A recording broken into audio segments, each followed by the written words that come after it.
Hello friends, అనంతమైన ఈ విశ్వంలో మనలాగే జీవరాశి ఉన్న మరో గ్రహం ఉందా?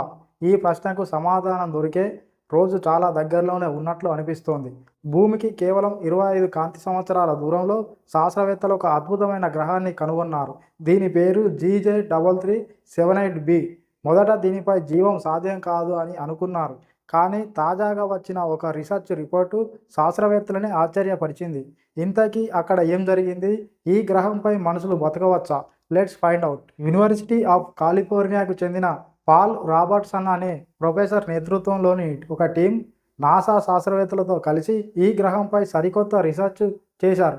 2024లో ఈ గ్రహాన్ని మొదట కనుగొన్నప్పుడు ఇది భూమి కంటే 5 రెట్లు పెద్దదని, అక్కడ విపరీతమైన గాలి పీడనం వల్ల ఎలాంటి జీవరాశి బతకలేదని అనుకున్నారు. కానీ లేటెస్ట్ అనాలసిస్ ప్రకారం ఈ గ్రహం భూమి కంటే 2.5 రెట్లు మాత్రమే పెద్దది. అంటే ఇదొక సూపర్ ఎర్త్ అన్నమాట. ఇక్కడ ప్రాణాలు నలిగిపోయేంత భారీ వాతావరణం ఉండే అవకాశం లేదని తేలింది. ఈ గ్రహం ఒక ఎర్ర గుజ్జు నక్షత్రం చుట్టూ తిరుగుతోంది. శాస్త్రవేత్తల లెక్కల ప్రకారం ఈ గ్రహం తన నక్షత్రాన్ని చుట్టి రావడానికి కేవలం 21 రోజులు మాత్రమే పడుతుంది. దీనివల్ల ఈ గ్రహం సరిగ్గా హ్యాబిటబుల్ జోన్, అంటే నక్షత్రానికి మరీ దూరంగా కాకుండా మరీ దగ్గరగా కాకుండా నీరు ద్రవ రూపంలో ఉండగలిగే అనుకూలమైన ప్రాంతం. సైంటిస్టుల మెయిన్ ఫార్ములా ఏంటంటే ఫాలో ది వాటర్. నీరు ఉంటే అక్కడ జీవం ఉండే ఛాన్స్ ఖచ్చితంగా ఉంటుంది. అయితే ఇక్కడే ఒక చిన్న ట్విస్ట్. ఎర్రగుజ్జు నక్షత్రాలు చాలా ప్రమాదకరమైన రేడియేషన్ మరియు సోలార్ ఫ్లేర్స్ను రిలీజ్ చేస్తాయి.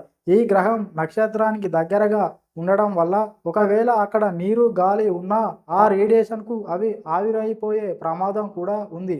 ఏది ఏమైనా అంతరిక్షంలో మన పొరుగున ఉన్న గ్రహాల గురించి తెలుసుకోవడానికి ఇదొక గొప్ప ముందడుగు. మరి ఈ సూపర్ ఎర్త్పై ఏలియన్స్ ఉండే అవకాశం ఉందంటారా? మీ అభిప్రాయాన్ని కింద కామెంట్స్లో చెప్పండి. ఈ వీడియో నచ్చితే లైక్ చేసి ఇలాంటి మరిన్ని ఇంట్రెస్టింగ్ స్పేస్ అప్డేట్స్ కోసం మన ఛానల్ని ఇప్పుడే సబ్స్క్రైబ్ చేసుకోండి. Thanks for watching.